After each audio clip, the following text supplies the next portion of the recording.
बदन पे सितारे लपेटे हुए तो जान तमन्ना किधर जा रही हो। ये वो दौर था जब सिर्फ फिल्में नहीं बनती थी बल्कि सिनेमा के पर्दे पर जिंदगी के एहसास सजा करते थे। उन दिनों जब भी पर्दे पर एक आवाज और एक सुपरस्टार का चेहरा आता था तो पूरा सिनेमा हॉल तालियों से गूंजने लगता था। सुरों के शहंशाह और डांसिंग सेंसेशन की उस जादुई जोड़ी का नाम था मोहम्मद रफी और शम्मी कपूर। बार बार देखो, हजार बार देखो कि देखने की चीज है हमारा पुकारा और हम चले आए।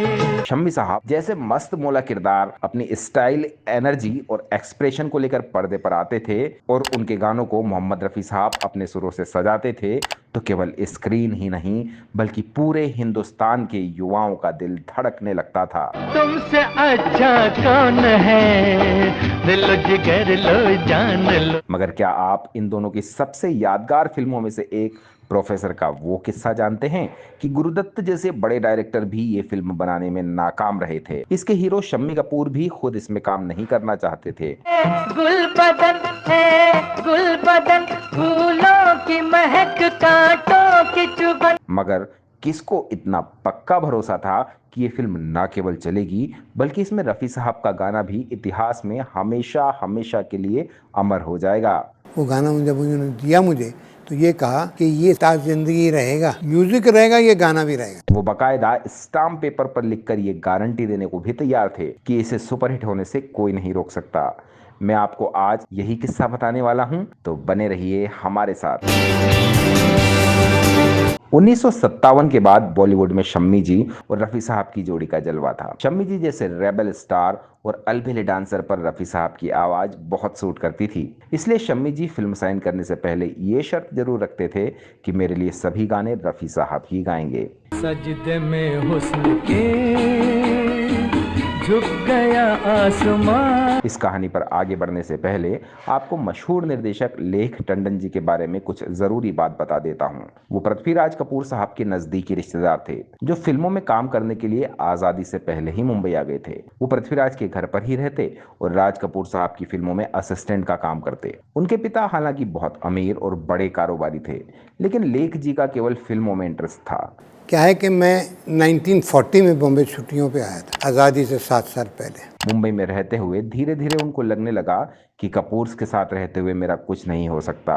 उन्हें किसी की ये बात भी चुभी, तुम डायरेक्टर नहीं बन सकते। इसके बाद उन्होंने ठान लिया कि अब जो भी करना है खुद अपने दम पर करना पड़ेगा। प्यार में खोए नहीं, हमारा ढूंढ ढूंढ देखे, हमारा ही जमाना है। उन दिनों गुरुदत्त एक फिल्म बना रहे थे। तब सेंसर बोर्ड से मंजूरी लेना बहुत मुश्किल होता था। बनाने से पहले निर्देशक को अप्रूवल के लिए 1-2 रील बनाकर सेंसर बोर्ड को दिखाना पड़ता था। इसलिए गुरुदत्त ने किशोर कुमार और वहीदा रहमान को लेकर 2 रील बनाई, मगर सेंसर बोर्ड को अधेड़ महिला और प्रोफेसर की ये लव स्टोरी बहुत क्रांतिकारी लगी, इसलिए उन्होंने मंजूरी नहीं दी। इस तरह गुरुदत्त इस फिल्म से अलग हो गए और दूसरे कई और संगीतकारों ने भी इस पर आगे बढ़ने से इनकार कर दिया।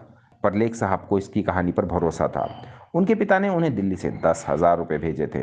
इनमें से लेख साहब ने अबरार अलवी से 5,000 रुपये में ये स्टोरी खरीद ली। अब सवाल ये था कि एक नए निर्देशक के साथ कौन हीरो काम करेगा। लेख साहब ने शम्मी कपूर से बात की, मगर उन्होंने इनकार कर दिया। इसी तरह संगीतकार को राजी करना भी मुश्किल था, मगर RK स्टूडियो में काम करते हुए उनकी शंकर जय किशन से अच्छी बनने लगी थी। लेख साहब ने जब शंकर जी को पूरी बात बताई तो उन्होंने दया दिखाते हुए कहा कि हम संगीत दे देंगे, तुम चिंता मत करो। 33 साल के एक नए डायरेक्टर के लिए ये बहुत बड़ी राहत थी, क्योंकि तब शंकर जय किशन की जोड़ी हिंदी फिल्मों की सबसे महंगी और सबसे कामयाब जोड़ी थी। उनके नाम से ही फिल्में बिक जाया करती थी।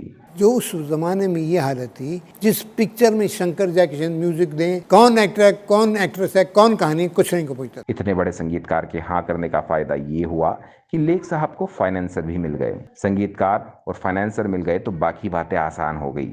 ये खबर शम्मी कपूर ने सुनी तो वो भागे भागे लेख जी के पास आए और बोले कि मैं तुम्हारी फिल्म करूंगा, पर तुम जानते हो कि मेरे लिए गाने रफ़ी साहब ही गाते हैं। हालांकि शम्मी जी ये भी चाहते थे कि ये फिल्म नासिर हुसैन साहब या शक्ति सामंत जी डायरेक्ट करें, पर लेख जी ने कहा कि मैं ही इसे डायरेक्ट करूंगा। तब शम्मी जी ने कहा कि 2-3 रील बनाने के बाद अगर मुझे तुम्हारा काम पसंद नहीं आया तो निर्देशक बदल देंगे। इस दौरान प्रोड्यूसर और डिस्ट्रीब्यूटर ने उनका काम देखा तो वो बहुत इम्प्रेस हो गए। खुली पलक में झूठा गुस्सा, बंद पलक में प्यार। संगीत फाइनल करने के लिए एक दिन लेख साहब और शंकर जयकिशन जी की मीटिंग हुई, जहां पर लेख जी को 9 धुनें सुनाई गई और जयकिशन ने कहा कि जो पसंद आए वो रख लो। लेख जी ने सोच विचार कर 5 गाने पसंद किए।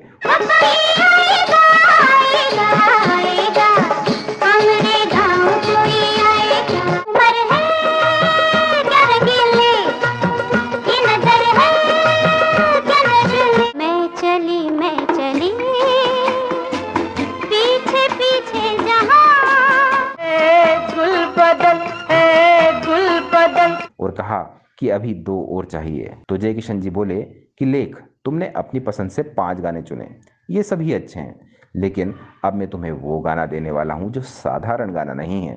लोग हीरो हीरोइन को भूल जाएं, लेकिन ये गाना उन्हें हमेशा याद रहेगा। ये मैं तुम्हें स्टाम्प पेपर पर लिख कर दे सकता हूँ। आवाज दे के हमें तुम बुलाओ।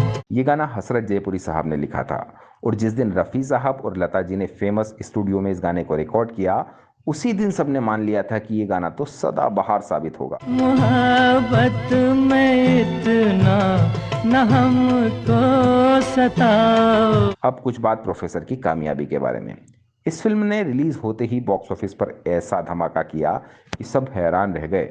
शम्मी साहब की एक्टिंग, रफ़ी साहब और लता जी के गाने और हर गाना और हर सीन दर्शकों के दिलो दिमाग में बैठ गया। फिल्म से निर्माता और वितरकों ने अपनी लागत से कई गुना धन कमाया। फिल्म के एक एक गीत में रफ़ी साहब की आत्मा बसती थी और शम्मी कपूर जी की मस्ती उसे पर्दे पर अमर बना देती थी। इन दोनों की जोड़ी इतनी कमाल की थी कि दर्शकों ने ये गाने सुनने के लिए टिकट खरीदे। इस फिल्म ने न सिर्फ निर्देशक लेख टंडन का करियर बदल दिया, बल्कि इसने दिखाया कि अगर आवाज़ में जान हो तो कहानी कोई भी हो, दिल जीत ही लेती है। इसके गानों के लिए शंकर जयकिशन की जोड़ी को बेस्ट म्यूजिक डायरेक्टर का फिल्म फेयर अवार्ड मिला। इसकी कामयाबी को देखते हुए इसे तमिल में नदीगन और कन्नड़ में गोपी कृष्ण नाम से बनाया गया था। 1993 में इसका दिल तेरा आशिक नाम से रीमेक भी बना। वीडियो पूरा देखने के लिए आपका बहुत बहुत धन्यवाद दोस्तों।